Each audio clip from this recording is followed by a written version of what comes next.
हाँ जी, कैसे हो आप लोग? बढ़िया। Good evening. एक्चुअली तुम्हारे लिए तो गुड मॉर्निंग होगा या फिर जो भी है, चलो ठीक है, देख लेना, उसके बाद मैं शेड्यूल कर दूंगा इस वीडियो को।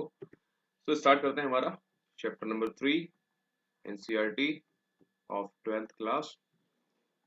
इसका नाम है themes Indian history, themes of Indian history. Okay. उसकी सीरीज हम कंटिन्यू करते हैं। आज हम बात करेंगे औपनिवेशिक शहर के बारे में। लास्ट में हमने 1857 के बारे में सब कुछ देख लिया था हमारी लास्ट क्लास में। इस बार हम देखेंगे वहां का नगरीकरण कैसा था। ठीक है, what was the city plan and the वहां का स्थापत्य यानी कि स्टैच्यूटरी। तो इस लेसन हम क्या पढ़ेंगे? औपनिवेशिक भारत में शहरीकरण की प्रक्रिया कैसे हुई। ठीक, औपनिवेशिक शहरों की चारित्रिक विशेषताओं का अन्वेषण करेंगे और उनमें होने वाले सामाजिक परिवर्तनों को देखेंगे। तीन बड़े शहर मद्रास, कलकत्ता और बॉम्बे वेरी इंपॉर्टेंट होंगे जो हमारे एग्जाम प्रोस्पेक्टिव से। ठीक। इसकी ट्रिक मैंने बनाई थी MKB। ठीक, उसका देखेंगे तो तीनों शहर मूलतः कहते हैं मत्स्य ग्रहण यानी कि मत्स्य मतलब मछली के ग्रहण तथा बुनाई के गांव थे। ओके। पे इंग्लिश यानी कि ब्रिटिश ईस्ट इंडिया कंपनी की व्यापारिक गतिविधियों के कारण व्यापार के महत्वपूर्ण केंद्र बन गए। ठीक, कौन से? मद्रास, कलकत्ता और बॉम्बे। अगर मैं आपको बताऊं, मद्रास, कलकत्ता और बॉम्बे तीनों कहाँ पे हैं? सॉरी यार, ये देखो, इधर इंडियन ओशन हमारा, तो इधर कलकत्ता और इधर ही हमारा मद्रास और इधर ही हमारा अरेबियन ओशन। तो उसके लगा हुआ कौन सा है हमारा? कलकत्ता, सॉरी बॉम्बे। ठीक, महाराष्ट्र। तो कंपनी के एजेंट थे 1639 में मद्रास तथा 1690 में कलकत्ता में बस गए। 1661 में बम्बई को ब्रिटेन के राजा ने कंपनी को दे दिया था। ठीक, 1661 में बम्बई को ब्रिटेन के राजा ने कंपनी को सौंप दिया था जिसे उसने पुर्तगाल के शासक से अपनी पत्नी के दहेज के रूप में मिला था। ठीक, कंपनी ने इन तीन बस्तियों में व्यापारिक और प्रशासनिक कार्यालय भी स्थापित किए थे। 19वीं सेंचुरी के मिड तक ये कस्बे बड़े शहर बन गए थे जहां से नए शासक पूरे देश पर कंट्रोल करते थे। ठीक, आर्थिक गतिविधियों को नियंत्रित करने और नए शासकों के प्रभुत्व को दर्शाने के लिए संस्थानों की स्थापना की गई।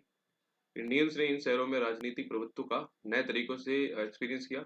मद्रास, बॉम्बे और कलकत्ता के नक्शे अदर जो भी ओल्ड भारतीय कस्बे से उनसे काफी हद तक डिफरेंट थे। ठीक। और इन शहरों में बनाए गए भवनों पर अपने औपनिवेशिक उद्भव की स्पष्ट छाप थी। ठीक, इमारतें क्या बताती थी और स्थापत्य क्या जाहिर कर सकता था, इसके बारे में पढ़ेंगे।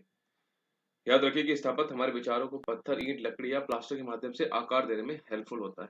ठीक, सरकारी अधिकारी के बंगले और अमीर व्यापारी के महल व आवास से लेकर श्रमिक यानी कि कोई काम करने वाला है उसकी साधारण जो झोपड़ी है वहां से लेकर भवन सामाजिक संबंधों और पहचानों को कई प्रकार से परिलक्षित कर सकते हैं। अब बात करते हैं पूर्व औपनिवेशिक काल में कस्बे और शहर कैसे थे।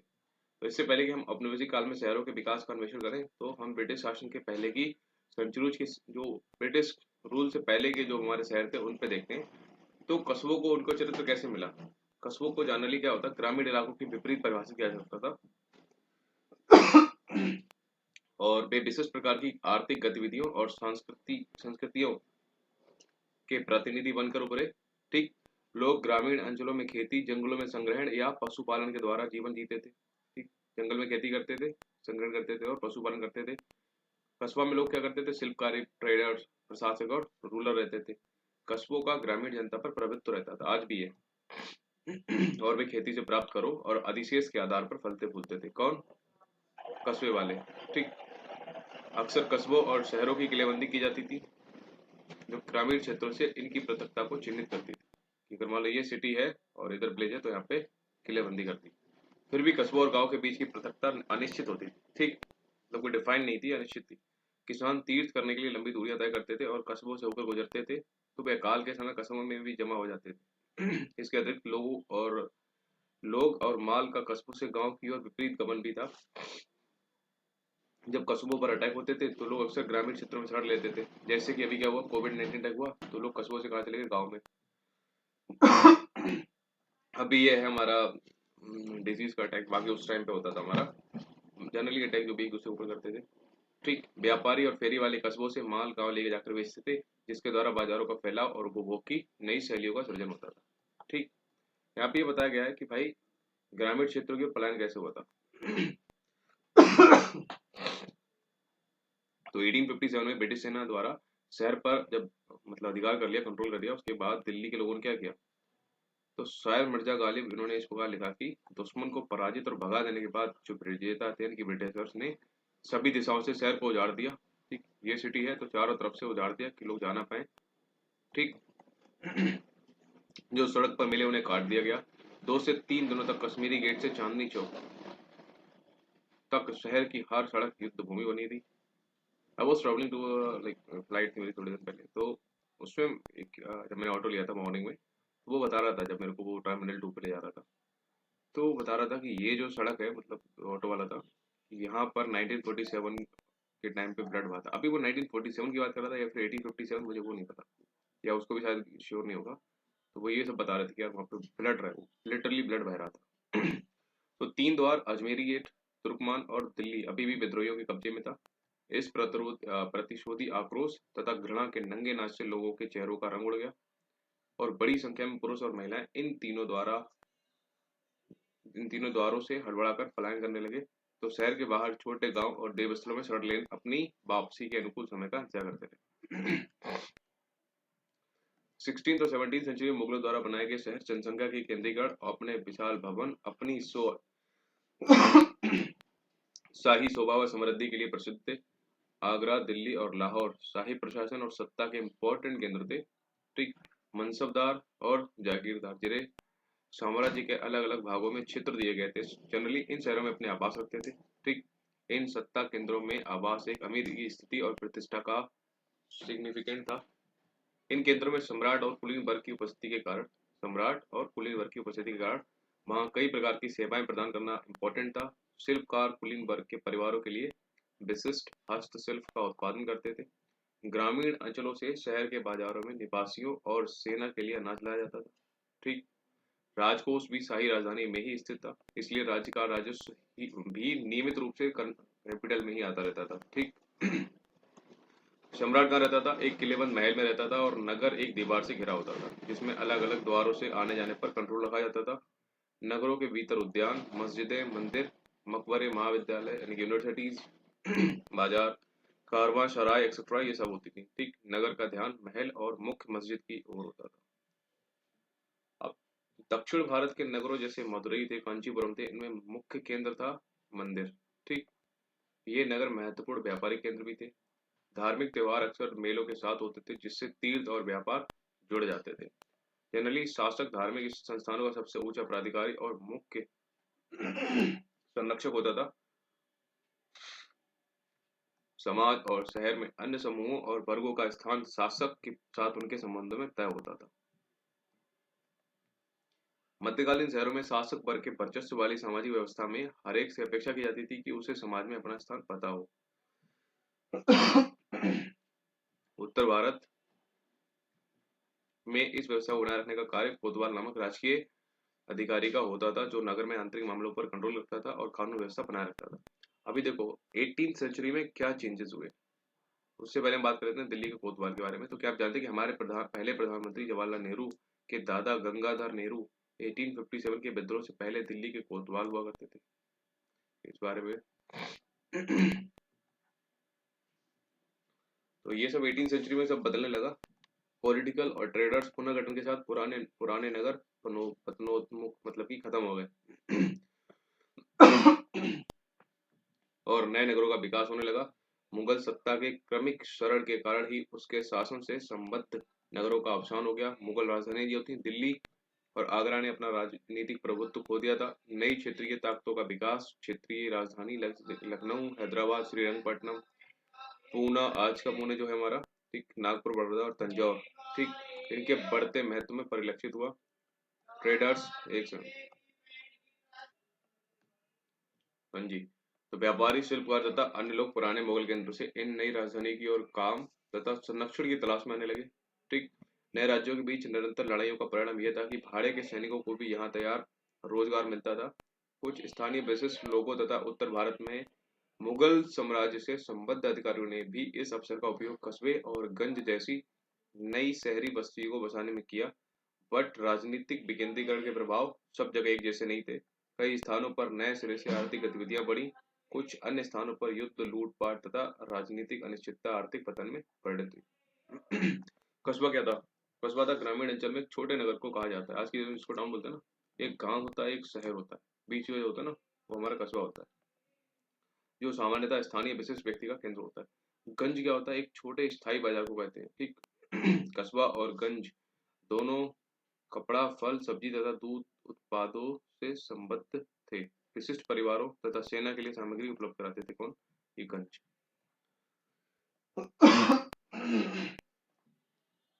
तो व्यापार तंत्र में परिवर्तन शहरी केंद्रों के इतिहास में परिलक्षित हुए। यूरोपीय व्यापारिक कंपनियों ने पहले मुगल काल में ही विभिन्न स्थानों पर अपने आधार स्थापित कर लिए थे। पोर्टुगीज आए, उन्होंने 1510 में पणजी में, डचों ने 1605 में मछलीपट्टनम में, अंग्रेजों ने मद्रास में 1639 में और फ्रांसीसियों ने 1673 में पांडिचेरी, आज का पुदुचेरी जो है, वहां पे व्यापारिक गतिविधियों में विस्तार के साथ ही इन ट्रेडिंग केंद्रों के आसपास नगर विकसित होने लगे। 18th सेंचुरी के अंत तक स्थल आधारित साम्राज्यों का स्थान शक्तिशाली जल आधारित यूरोपीय साम्राज्यों ने ले लिया। अंतरराष्ट्रीय व्यापार, वाणिज्यवाद और पूंजीवाद की शक्तियां अब समाज के स्वरूप को परिभाषित करने लगी। ठीक। मिड 18th सेंचुरी से परिवर्तन का एक नया चरण स्टार्ट हुआ। तो जब व्यापारिक गतिविधियां अन्य स्थानों पर केंद्रित होने लगी, देन 17th सेंचुरी में विकसित हुए सूरत, मछलीपट्टनम तथा ढाका पतनोन्मुख हुए। 1757 में प्लासी के युद्ध के बाद जैसे जैसे अंग्रेजों ने राजनीतिक नियंत्रण हासिल किया और 1757 प्लासी, ठीक। अब आप लोग बताओ बक्सर का कब हुआ? बैटल ऑफ बक्सर, एजर्डन 1764। British English East India company का व्यापार फैला। मैड्रास, केलकटा और बॉम्बे जैसे औपनिवेशिक बंदरगाह शहर तेजी से नई आर्थिक राजधानी के रूप में उभरे। ये औपनिवेशिक प्रशासन और सत्ता के केंद्र बन गए थे। नए भवनों और संस्थानों का विकास हुआ था तथा शहरी स्थानों को नए तरीके से व्यवस्थित किया गया। नए रोजगार विकसित हुए और लोग इन औपनिवेशिक शहरों की ओर उमड़ने लगे। तो अप्रॉक्स 1800 तक ये पॉपुलेशन के लिहाज से भारत के विशालतम सिटीज हो गए थे। ये मेन सिटीज थे मद्रास, बॉम्बे, कोलकाता, सब उन गांवों के अंग्रेजी प्रभावित नाम हैं जहां अंग्रेजों ने सबसे पहले अपनी व्यापारिक चौकियां बनाई थी। अब उन्हें चेन्नई, मुंबई और कोलकाता कहा जाता है। मद्रास को चेन्नई कहते हैं ना। तो औपनिवेशिक शहरों की पड़ताल। तो औपनिवेशिक रिकॉर्ड्स और शहरी इतिहास के बारे में कैसे पता लगेगा हमें? तो औपनिवेशिक शासन बेहिसाब आंकड़ों और जानकारियों के संग्रह पर आधारित था। अंग्रेजों ने अपने व्यावसायिक मामलों को चलाने के लिए व्यापारिक गतिविधियों का विस्तृत ब्यौरा रखा हुआ था। तो उस टाइम पे बढ़ते शहरों में जीवन की गति और दिशा पर कंट्रोल रखने के लिए वे रेगुलर बेसिस पे सर्वेक्षण करते थे, ठीक। सर्वे करते यानी कि सांख्यिकी आंकड़े इकट्ठा करते थे और डिफरेंट टाइप्स के सरकारी रिपोर्ट्स पब्लिश करते थे। तो स्टार्टिंग वर्षों से ही औपनिवेशिक सरकार ने मानचित्र तैयार करने पर खास ध्यान दिया था। गवर्नमेंट का ये मानना था कि भाई किसी जगह की बनावट और भूदृश्य को समझने के लिए नक्शे जरूरी थे। तो इस जानकारी के सहारे पे इलाके पर ज्यादा बेहतर नियंत्रण कायम कर सकते थे।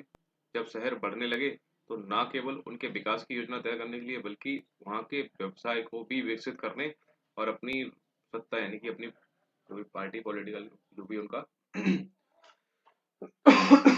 उसको मजबूत करने के लिए भी नक्शे बनाए जाने लगे। शहरों के नक्शों से हमें उस स्थान पर पहाड़ियों, नदियां व हरियाली का पता चलता है। ये सारी चीजें रक्षा संबंधी उद्देश्यों के लिए योजना तैयार करने में बहुत काम आती हैं, ठीक। इसके अलावा घाटों की जगह मकानों की सघनता और गुणवत्ता तथा सड़कों की स्थिति आदि से इलाके की व्यावसायिक संभावनाओं का पता लगाने और टैक्स व्यवस्था की रणनीति बनाने में हेल्प मिलती है। 19th सेंचुरी के आखिर से अंग्रेजों ने, मतलब end of the 19th century अभी, इसमें क्या हुआ? अंग्रेजों ने जो हमारा वार्षिक नगर पालिका था, मतलब कि ईयरली म्यूनिसिपैलिटी टैक्स वसूलिये के जरिए शहरों के रख रखाव मतलब कि बोलेंगे हम आपको सिक्योरिटी देंगे, उसके मतलब उसके अकॉर्डिंगली उन्होंने पैसे इकट्ठा किया, मतलब ट्राई किया। टकराव से बचने के लिए उन्होंने कुछ जिम्मेदारियां निर्वाचित भारतीय प्रतिनिधियों को भी सौंपी हुई थी। आंशिक लोक प्रतिनिधि से लैस नगर निगम जैसे संस्थानों का उद्देश्य शहरों में जलपूर्ति, निकासी, सड़क निर्माण तथा स्वास्थ्य व्यवस्था जैसी अत्यावश्यक सेवाएं उपलब्ध कराना था। इन अनदर साइड में क्या था? नगर निगमों की गतिविधियों से नए तरह के रिकॉर्ड्स पैदा हुए जिन्हें नगर पालिका रिकॉर्ड रूम में बहुत अच्छे संभाल कर रखा गया। भाई शहरों के फैलाव पर नजर रखने के लिए नियमित रूप से लोगों की गिनती की जाती थी, ठीक। 19th सेंचुरी के मिड तक विभिन्न क्षेत्रों में कई जगह स्थानीय स्तर पर जनगणना की जा चुकी थी। अखिल भारतीय जनगणना का पहला प्रयास 1872 में किया गया। Very very important. पहली बार जो ट्राई किया गया था अखिल भारतीय जनगणना वो 1872 में था। हु वाज द टाइम, कौन था? Lord Mayo, I guess if I am not wrong. तो लॉर्ड मेयो था। ये ट्राई किया गया था, यहाँ से कंटिन्यू नहीं हुआ था, कंटिन्यू हुआ था 1881 से, ठीक, आफ्टर 9 ईयर्स। इसके 1872 के 9 साल के बाद 1881 से फिर हर गया, 10 साल में होने लगा। लेकिन पहली बार हुआ था हमारा 1872 में। ये क्वेश्चन है पीवाईक्यू, ठीक है। इसके बाद 1881 से हर 10 साल में होने लगा, ठीक है। जनगणना एक नियमित व्यवस्था बन गई। भारत में शहरीकरण का अध्ययन करने के लिए जनगणना से निकले आंकड़े एक बहुत इंपॉर्टेंट सोर्स है हमारे। जब हम इन रिपोर्ट्स को देखते हैं तो ऐसा लगता है कि हमारे पास हिस्टोरिकल परिवर्तन को मापने के लिए एक सॉलिड इंफॉर्मेशन है, ठीक। बीमारियों से होने वाली मौतों की साड़ियों का अंतहीन सिलसिला, ठीक। भाई उस समय पता नहीं प्लेग आ गया तो कितने खत्म हुए, गांव के गांव से बढ़ जाते थे। उम्र यानी कि एज, जेंडर, कास्ट या ट्रेड, उसके मतलब जो भी उनका ऑक्यूपेशन था उसके अनुसार लोगों को गिनने की व्यवस्था से संख्याओं का एक विशाल भंडार मिलता है, जिससे सटीकता का भ्रम पैदा हो जाता है। लेकिन हिस्टोरिकल ने ये पाया, हिस्टोरियंस ने, ये आंकड़े भ्रामक भी हो सकते हैं। इन आंकड़ों का इस्तेमाल करने से पहले हमें इस बात को अच्छी तरह समझना चाहिए कि भाई आंकड़े किसने इकट्ठे किए और उन्हें क्यों तथा कैसे इकट्ठा किया गया था, और हमें ये भी मालूम होना चाहिए कि किस चीज को मापा गया था और किस चीजों को नहीं मापा गया था। मिसाल के तौर पर बताएं तो जनगणना एक ऐसा साधन थी जिसके जरिए आबादी के बारे में सामाजिक जानकारियों को सुगम्य आंकड़ों में तब्दील किया जाता था। लेकिन इस प्रोसेस में कई भ्रम भी थे कि जनगणना आयुक्त जो हमारे थे उन्होंने आबादी के विभिन्न तबकों को वर्गीकरण करने के लिए अलग अलग सीरीज बनाती थी। कई बार यह सीरीज निहायत निहायत अतार्किक होता था और लोगों की परिवर्तनशील व परस्पर काटती पहचानों को पूरी तरह नहीं पकड़ पाता था। तो भला ऐसे व्यक्ति को किस श्रेणी में रखा जाए, जो कारीगर भी था और ट्रेडर भी? जो आदमी अपनी जमीन पर खुद खेती करता है और उपज को खुद सह ले जाता है, उसको किस श्रेणी में गिना जाएगा? तो ये सब चीजें उनको डाउटफुल थी। तो बहुत लोग खुद भी इस प्रक्रिया में मदद देने से इनकार कर देते थे या जनगणना आयुक्तों को गलत जवाब दे देते थे। काफी अरसे तक वे जनगणना कार्यों को संदेह की दृष्टि से, उनको लगता था कि भाई ये जनगणना कर रहे हैं किस लिए कर रहे हैं, तो उनको डाउट होता था उस पर। तो लोगों को लगता था कि सरकार नए टैक्स लागू करने के लिए जांच करवा देगी कि जिसके घर में ज्यादा लोग होंगे ज्यादा टैक्स आएगा। ऊंची जाति के लोग अपने घर के औरतों के बारे में जानकारी देने से हिचकिचाते थे, क्योंकि महिलाओं से अपेक्षा की जाती थी कि वे घर के भीतरी हिस्से में दुनिया से कट कर रहे हैं।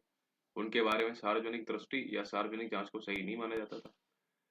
जनगणना अधिकारियों ने भी यह पाया था कि बहुत सारे लोग, ये पता जो मैं आपको पढ़ा रहा हूँ ना, वो यहीं से स्टेटमेंट बनेंगे, हो सकता है कोई पल के लिए बोरिंग लगे, बट प्लीज यार पढ़ लो। जब आपको एग्जाम में बैठोगे ना, आपको ऐसे उस टाइम पे जनगणना के क्या मतलब जनगणना कराने जाने वाले अधिकारियों को क्या लगता था, कैसी सोच थी वहाँ के पब्लिक की, तो ऐसे वो स्टेटमेंट दे देंगे कि वो औरतों की रिपोर्ट देते या नहीं देते थे। High high elite class people देते थे नहीं देते, तो बोलते नहीं देते क्यों, उसके रीजन बताएंगे आपको। तो पढ़ लो, ठीक। जनगणना अधिकारियों ने ये भी पाया कि बहुत सारे लोग ऐसी पहचानों का दावा करते थे जो ऊंची हैसियत की मानी जाती थी। शहरों में ऐसे लोग भी थे जो फेरी लगाते थे या ना कर होने पर मजदूरी करने लगते थे। तो इस तरह के बहुत सारे लोग जनगणना कर्मचारियों के सामने खुद को अक्सर व्यापारी बताते थे, क्योंकि उन्हें मजदूरी के मुकाबले व्यापार ज्यादा सम्मानित गतिविधि लगती है। आप भी बताते हो ना। मृत्यु दर, डेथ रेट और बीमारियों से संबंधित आंकड़ों को इकट्ठा करना भी लगभग इम्पॉसिबल था। बीमार पड़ने की जानकारी भी लोग प्राय नहीं देते थे बहुत बार, क्योंकि दे दिया तो बीमार पड़ना इज काइंड ऑफ कि आप जा रहे हो, आप कईयों को और चपेट में ले जा सकते हो। अभी वो आप बैक्टीरिया से बीमार हो, वायरस वायरल भी कोई डिजीज है आपको, वो पता नहीं था ना उस टाइम पे। तो बहुत बार इलाज भी गैर लाइसेंसी डॉक्टरों से करा लिया जाता था। ऐसे में बीमारी या मौत की घटनाओं का सटीक हिसाब लगाना पॉसिबल ही नहीं था।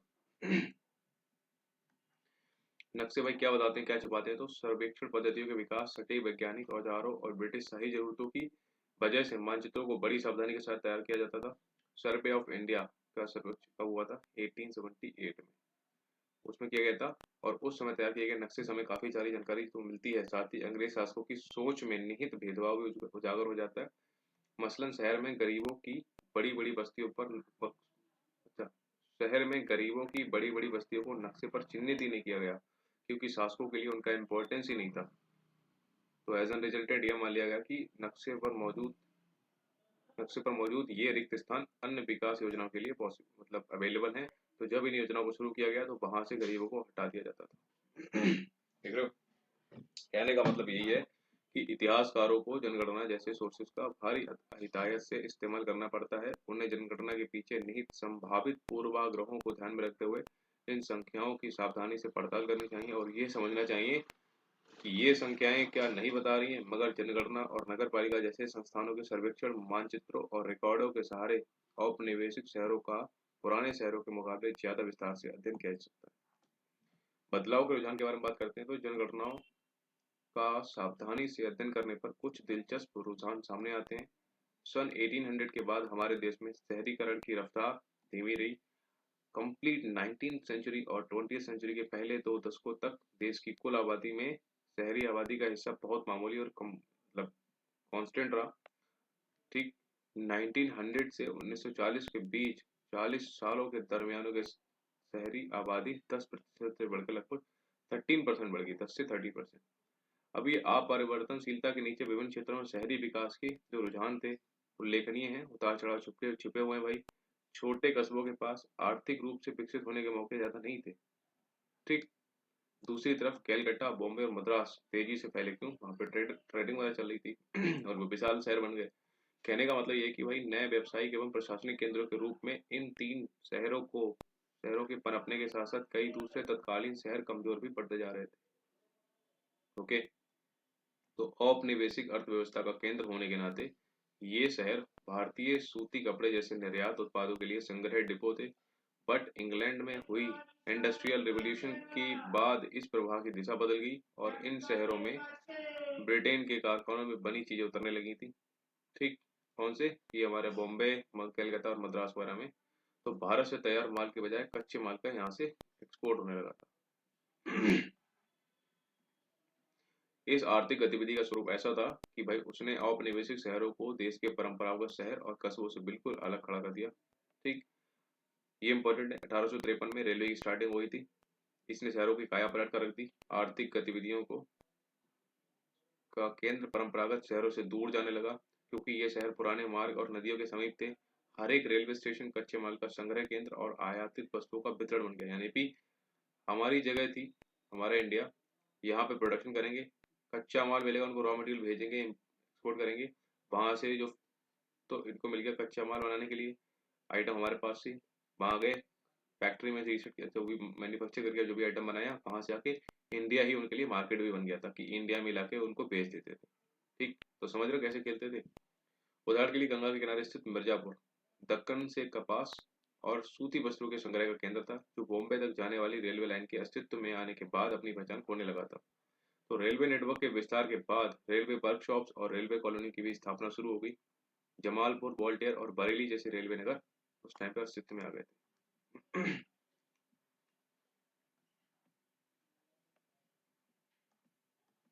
यहाँ पे सॉरी,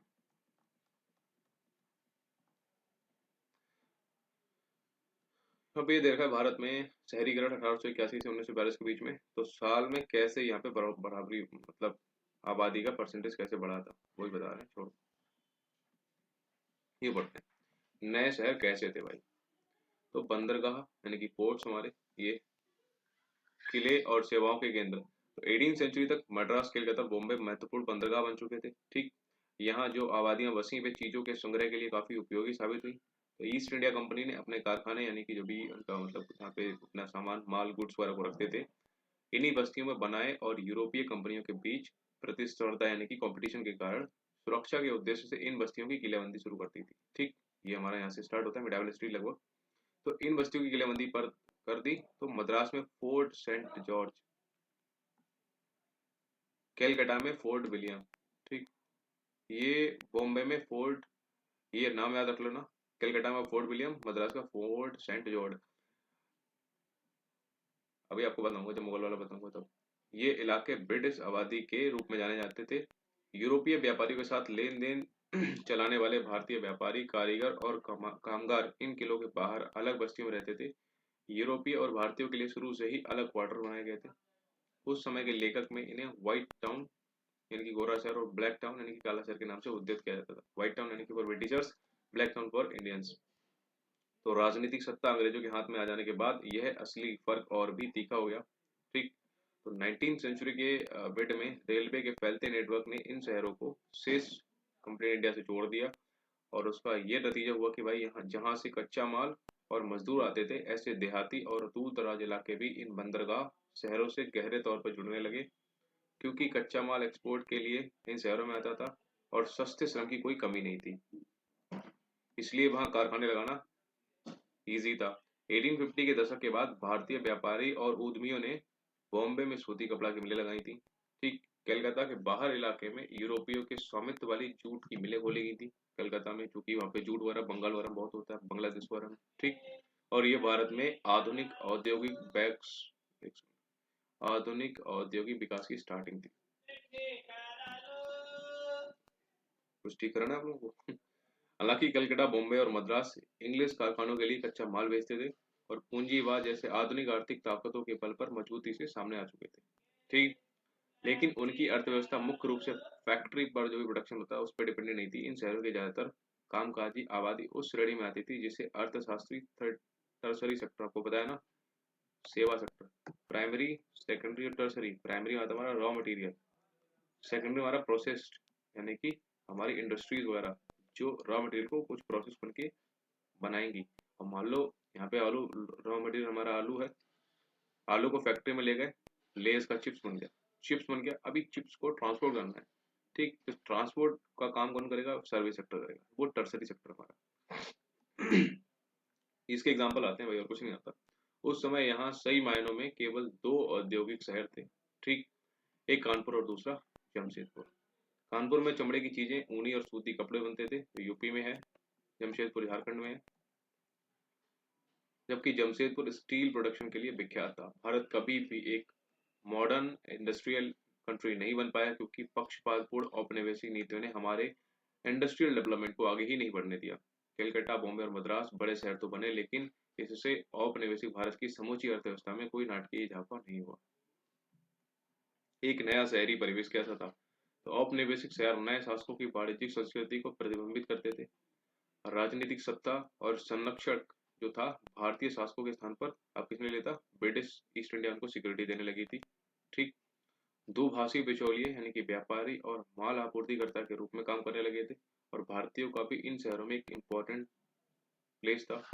नदी या समुद्र के किनारे आर्थिक गतिविधियों से गोदियों और घाटियों का विकास हुआ। समुद्र किनारे गोदाम, वाणिज्यिक कार्यालय, जहाज रानी, उद्योग के लिए बीमा एजेंसियां, यातायात, ये एजेंसियां टाइप की चीजें हमारी सर्विस सेक्टर में आती हैं। तीसरे वाले यातायात डिपो और बैंकिंग संस्थानों की स्थापना दूर होने लगी।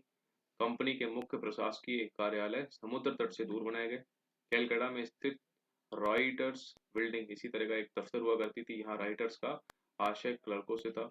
यह ब्रिटिश शासन में नौकरशाही के बढ़ते कद का संकेत था। किले की चार दीवारी के आसपास यूरोपीय व्यापारियों और एजेंटों ने यूरोपीय शैली के महल नुमा मकान बना लिए थे। कुछ ने शहर की सीमा से सटे उप शहरी सबर्बन एरिया यानी कि इलाकों में बगीचा कर यानी कि गार्डन हाउस बना लिए थे। शासक वर्ग के लिए नस्ली विभेद पर आधारित क्लब, रेस कोर्स और रंगमंच भी बना लिए थे उस टाइम पे। ठीक, अमीर भारतीय एजेंटों और बिचौलियों ने बाजारों के आसपास ब्लैक टाउन में ट्रेडिशनली ढंग के दलानी मकान मंगाए बनवाए भाई। उन्होंने भविष्य में पैसा लगाने के लिए शहर के भीतर बड़ी बड़ी जमीनें भी खरीद ली थी, और अपने अंग्रेज स्वामियों को प्रभावित करने के लिए वे फेस्टिवल्स के समय रंगीन दावतों का आयोजन करते थे। समाज में अपनी हैसियत साबित करने के लिए उन्होंने मंदिर भी बनवाए। मजदूर वर्ग के लोग अपने यूरोपीय और भारतीय स्वामियों के लिए खानसामा, पालकी वाहक, गाड़ी बान, चौकीदार, पोर्टर और निर्माण व गोदी मजदूर के रूप में विभिन्न सेवाएं सर्विसेज देते थे उस टाइम पे। ओके, वे शहर के विभिन्न इलाकों में कच्ची झोपड़ियों में रहते थे। 19वीं सेंचुरी के मध्य में औपनिवेशिक शहर का स्वरूप और भी बदल गया। 1857 के विद्रोह के बाद भारत में अंग्रेजों का रवैया विद्रोह की लगातार आशंका से तय होने लगा था। उनको लगता था कि भाई शहरों की और अच्छी तरह हिफाजत करना जरूरी है। किनको? ब्रिटिशर्स को। क्यों? आगे आगे पता लगेगा।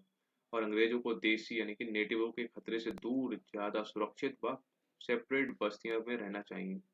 पुराने किस्मों के इर्द गिर्द चारागाहों और खेतों को साफ किया गया। उसके बाद सिविल लाइंस के नाम से नए शहरी इलाके विकसित किए गए। सिविल लाइंस में केवल गोरों को बसाया गया यानी कि ब्रिटिशर्स को। छावनियों को भी सुरक्षित स्थानों के रूप में विकसित किया गया। छावनियों में यूरोपीय कमान के अंतर्गत भारतीय सैनिक तैनात किए जाते थे। ये इलाके मेन सिटी से अलग लेकिन जुड़े हुए थे। ठीक, चौड़ी सड़कें थीं, बड़े बगीचों में बने बंगले, बैरक, परेड मैदान और चर्च आदि से लैस ये छावनियां यूरोपीय लोगों के लिए एक सुरक्षित आश्रय स्थल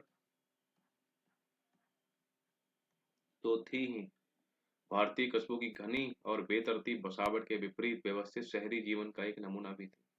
अंग्रेजों की नज़र में काले इलाके न केवल अराजकता और हो हल्ले के केंद्र थे, वे गंदगी और बीमारी का सोर्सेज भी थे। काले इलाके समझ रहे हो ना, इंडियंस जहाँ रहते थे। काफी समय तक अंग्रेजों की दिलचस्पी गोरों की आबादी में सफाई स्वच्छता बनाए रखने तक ही सीमित थी। मतलब हम लोग सोचते थे, मतलब सॉरी हम लोग बोले ब्रिटिशर्स को,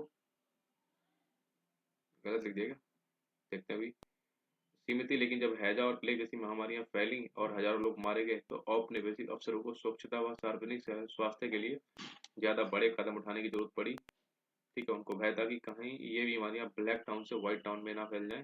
तो 1860 से 70 के दशकों से साफ सफाई के बारे में कड़े प्रशासकीय उपाय लागू किए गए थे। अच्छा, पहले ब्रिटिशर्स सिर्फ अपनी तरफ ही देखते थे, लेकिन जब उनको पता लगा कि जो हमारे यहाँ इंडियंस रहने हैं, ब्लैक टाउन उसको बोलते हैं, अगर वहाँ बीमारी फैल गई है, हो सकता है वो व्हाइट टाउन में भी आ जाए।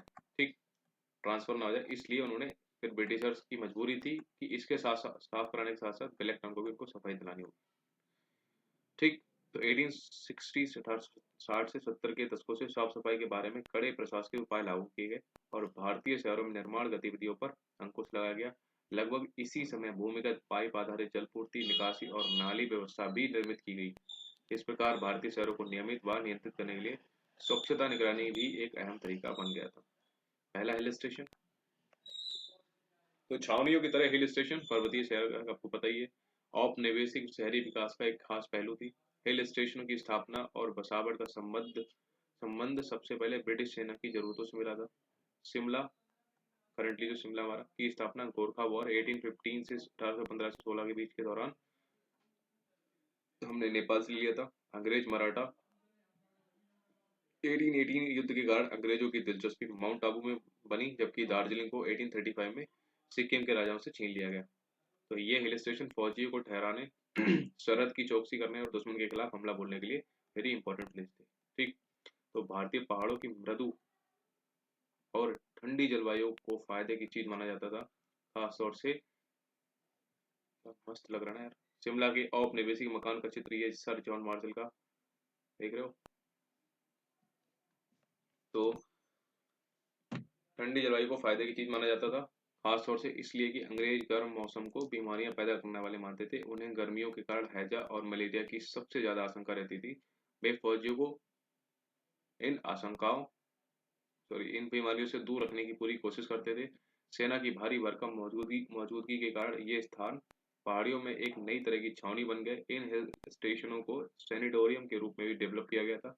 सिपाहियों को यहाँ विश्राम करने और इलाज कराने के लिए भेजा जाता था। क्योंकि हिल स्टेशनों की जलवायु यूरोप की ठंडी जलवायु से काफी मिलती जुलती थी, इसलिए जो न्यू रूलर्स को वहाँ की आबो हवा काफी लुभाती थी। क्यों? क्योंकि ब्रिटिशर्स कहाँ से आए थे? ठंडे इलाकों से। तो ये काफी अच्छा लगता था उनको। तो वायसराय अपने पूरे अमले के साथ हर साल गर्मियों में हिल स्टेशनों पर ही डेरा डाल लिया करते थे। ठीक,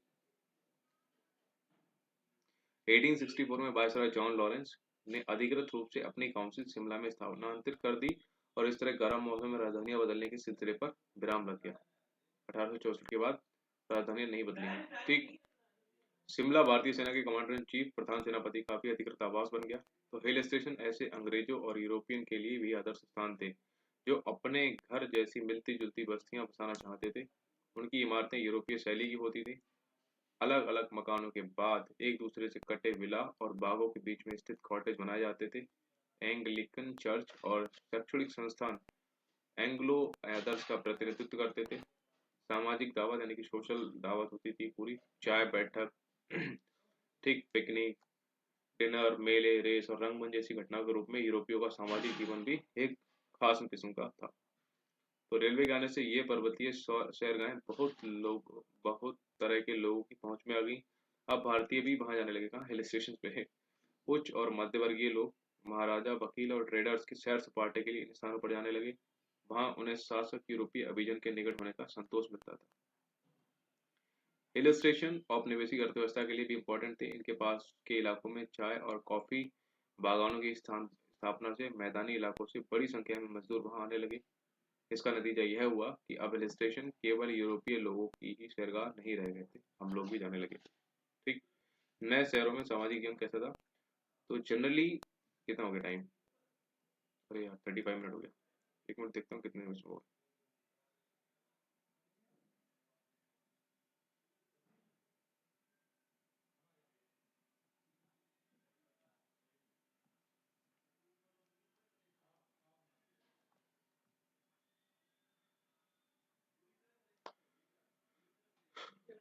चलो, अब बाकी वाला मैं आपको नेक्स्ट वीडियो में बता दूंगा। ठीक है, ऑलरेडी बहुत टाइम हो गया इसमें। हम यहाँ से पढ़ेंगे अपने नेक्स्ट वीडियो में। ठीक। नए शहरों में सामाजिक जीवन कैसा था? So see you in the next video. Till then अपना पढ़ाई करते रहो, ध्यान रखो, बाय बाय।